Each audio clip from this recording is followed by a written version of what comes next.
गौरी कौवी भूखी प्यासी जंगल में घूम रही थी। तभी वो चिड़िया के पास आती है। चिड़िया, तुम्हें ये भोजन कहाँ से मिला? मैं तो कब से जंगल में घूम रही हूँ। गौरी, अपने जंगल में तो भोजन मिलना मुश्किल हो गया, इसलिए मैं दूसरे जंगल से लेकर आई हूँ। मैं अपनी माँ के घर गई थी तो वहीं से ले आई। पर मुझे तो कहीं भोजन नहीं मिला। चिड़िया, मैं तो अब दूसरे जंगल नहीं जा सकती क्योंकि मैं तो ज्यादा उड़ नहीं पाती हूँ। मैं तो जल्दी ही थक जाती हूँ। देखो गौरी, अगर तुम्हें अपना पेट भरना है तो वहां तक जाना ही पड़ेगा। अच्छा, मैं चलती हूँ। चिड़िया वहां से उड़ जाती है और गौरी तो भोजन ढूंढने के लिए पहाड़ों की तरफ आती है। जब वो वहां आती है तो उसे वहां भोजन मिल जाता है। वो चिड़िया तो पागल ही है। बोल रही थी हमारे जंगल में भोजन नहीं है। देखो यहाँ पे कितना भोजन है। मैं तो पेट भर के खाऊंगी और घर ले जाऊंगी।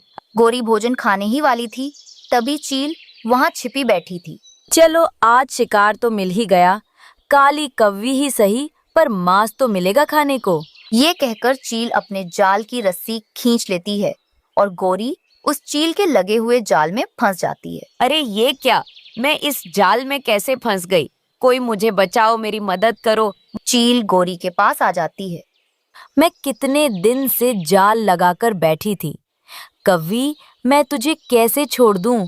बड़ी मुश्किल से तू जाल में फंसी है। अब नहीं मैं छोड़ूंगी। मुझे छोड़ दो, मुझे मत खाना, प्लीज मुझे जाने दो। अरे मैं तो काली कव्वी हूँ, मेरा मांस भी काला ही होगा। अगर तुम मुझे खाओगी तो तुम भी काली हो जाओगी। कृपया मुझे जाने दो। मुझे कई दिनों से पक्षी खाने के लिए नहीं मिल रहे थे। आज तू मिल गई है तो अब तो मैं तुझे खाऊंगी। मैं बहुत भूखी हूँ। फिर चील गौरी को लाकर एक पेड़ से बांध देती है और फिर लकड़ी में आग जलाने लगती है। लेकिन लकड़ियां गीली थी, इसलिए उसमें आग नहीं लग रही थी। ये कमबख्त लकड़ियां तो जल ही नहीं रही हैं। ये तो गीली हैं। अब मैं क्या करूं? ऐसा करती हूँ, जंगल जाकर सूखी लकड़ियां लेकर आती हूँ। फिर चील लकड़ियां लेने चली जाती है। वहीं कौवा रीमा चिड़िया से कहता है, चिड़िया, गौरी को भोजन के लिए जाकर काफी समय हुआ है, पर वो अभी लौट कर नहीं आई। क्या तुमने उसे कहीं देखा है? हाँ कालू, मुझे गौरी मिली थी जब मैं भोजन लेकर आ रही थी। वो पहाड़ों की तरफ थी, वहां भोजन ढूंढ रही थी, तभी आई थी वो मेरे पास। ऐसा करो, तुम उसे वहीं जाके ढूंढो, वो तुम्हें जरूर वहीं मिलेगी। वहीं दूसरी तरफ वो चील लकड़ियां लेकर आ जाती है और लकड़ियों में आग जला लेती है। दूर बैठा कौवा ये सब देख रहा था। अरे बाप रे, ये क्या! ये चील तो मेरी पत्नी का शोरबा बनाने जा रही है। मुझे किसी तरह अपनी पत्नी को बचाना होगा, नहीं तो ये उसका शोरबा बनाकर पी जाएगी। कालू चील के पास आ जाता है। चील दी, आपने एकदम सही किया कि इस कव्वी को पकड़ लिया, क्योंकि ये हर समय मुझसे लड़ती रहती है। ये आप क्या कह रहे हो कालू जी? मैं तुम्हारी पत्नी हूँ, फिर भी तुम ऐसा बोल रहे हो। मुझे बचाओ कालू जी, नहीं तो ये चील मेरा शोरबा बनाकर पी जाएगी। जब तुम अपने पति के साथ हर समय लड़ाई करोगी और उससे अच्छे से बात नहीं करोगी तो वो तो तुम्हारे मरने पर खुश ही होगा। चील दी, क्या मैं आपकी मदद करूं शोरबा बनाने में? हम कौवों की एक अलग ही रेसिपी होती है शोरबा बनाने की। क्या मैं आपको बताऊं? उसे कोई नहीं जानता है हमारे अलावा। क्या तुम सच में मेरी मदद करोगे शोरबा बनाने में और अच्छी रेसिपी लेकर आओगे? फिर ठीक है, तुम करो मेरी मदद, मैं तुम्हें भी थोड़ा शोरबा टेस्ट कराऊंगी। फिर कालू तुरंत उड़ते हुए बुलबुल डॉक्टर के पास आता है। बुलबुल, जल्दी करो और मुझे किसी जहरीले फूल का रस दे दो। लेकिन कालू, तुम जहरीले फूल का रस क्यों मांग रहे हो? तुम उससे क्या करोगे? देखो बुलबुल, अभी मेरे पास समय नहीं है ये सब बताने का। बस तुम जल्दी से मुझे फूलों का रस दे दो। मेरी पत्नी की जान खतरे में है, नहीं तो वो चील मेरी पत्नी को मारकर खा जाएगी। बुलबुल उसे वो रस दे देती है। मैंने कभी नहीं सोचा था कि मेरा पति मेरे साथ ऐसा करेगा। ये तो मुझे बचाने की जगह उस चील की मदद कर रहा है मुझे मारने में। उसे खुद शोरबा बनाकर दे रहा है मेरा। कालू बहुत बुरा है। मुझे तो लगा था कालू यहाँ आया है, मुझे बचाएगा, लेकिन ये तो उल्टा मार रहा है। ये कौवा कहाँ रह गया? अभी तक नहीं आया। वो चील ऐसा कहती है कि कालू आ जाता है। चील दी, मैं शोरबा बनाने का मसाला ले आया हूँ। क्या ये पानी अच्छे से गर्म हो गया है? हाँ कव्वे, सब हो गया। बस तुम जल्दी करो और इसमें मसाला क्या डालना है जल्दी डालो और जल्दी से शोरबा बनाओ। मुझे बहुत भूख लगी है। फिर कालू उस पानी में वो रस मिला देता है। चील दी, अब मैंने मसाला तो इसमें डाल दिया है, एक बार तुम इस पानी को पीकर देख लो। क्या इसमें मसाले अच्छे से मिक्स हो गए हैं और नमक मिर्च ज्यादा तो नहीं हो गया? फिर हम गौरी को भी इसमें डाल देंगे। चील चम्मच में वो पानी लेती है और जैसे ही पीती है वो तो वहीं गिर जाती है और मर जाती है। ये देखकर गौरी खुश हो जाती है। फिर कालू गौरी को पेड़ से खोल देता है। मेरे पति कालू, सच में तुम बहुत अच्छे हो। तुमने मुझे बचा लिया। मुझे नहीं पता था कि तुम्हारे अंदर इतनी चालाकी है।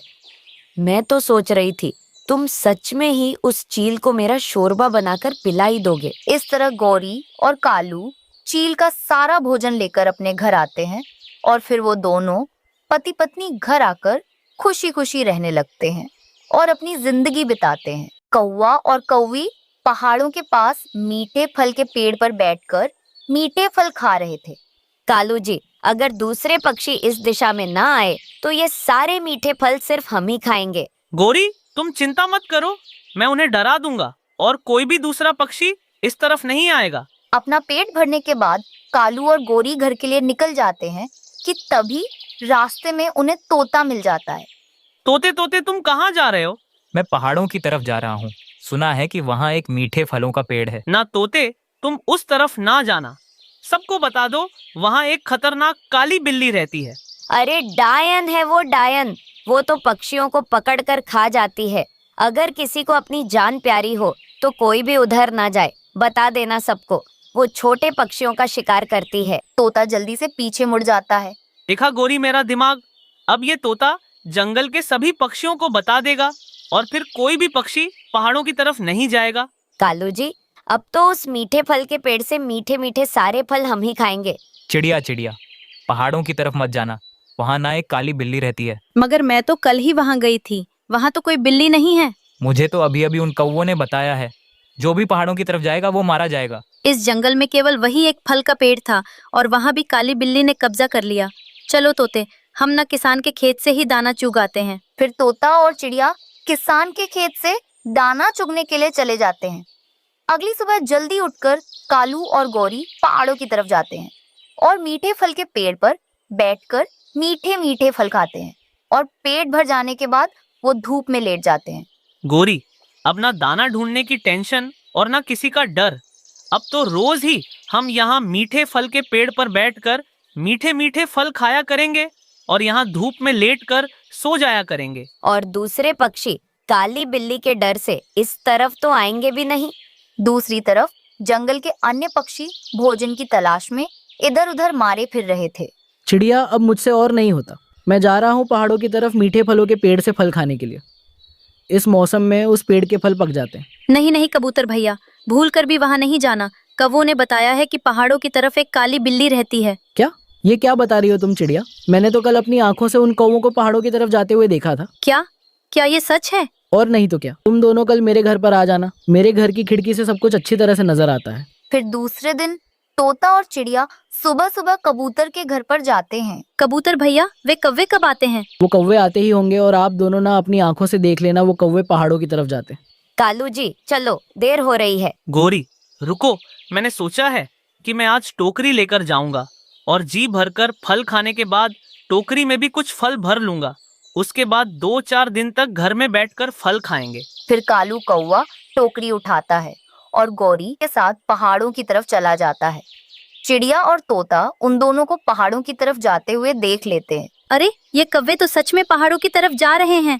फिर ये हमें क्यों पहाड़ों की तरफ जाने से मना कर रहे हैं? ये उन कौवों की चाल है ताकि हम सब उस मीठे फल के पेड़ के पास ना जा सके। चलो चलो, हम सब जाकर देखते हैं। मेरा पेट तो भर गया गौरी, चलो अब थोड़ी देर सो जाते हैं और फिर जाते समय इन फलों को तोड़कर टोकरी में भरकर ले जाएंगे। हाँ चलो कालू, धूप में जाकर सोते हैं।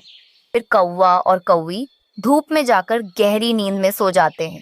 देखो तो इन दुष्ट कौवों को, कैसे पेट भरने के बाद मजे से धूप में सो रहे हैं, और एक हम हैं जो भोजन के लिए मारे मारे फिर रहे हैं। यहाँ कोई काली बिल्ली नहीं है, यहाँ तो काली कौवी है।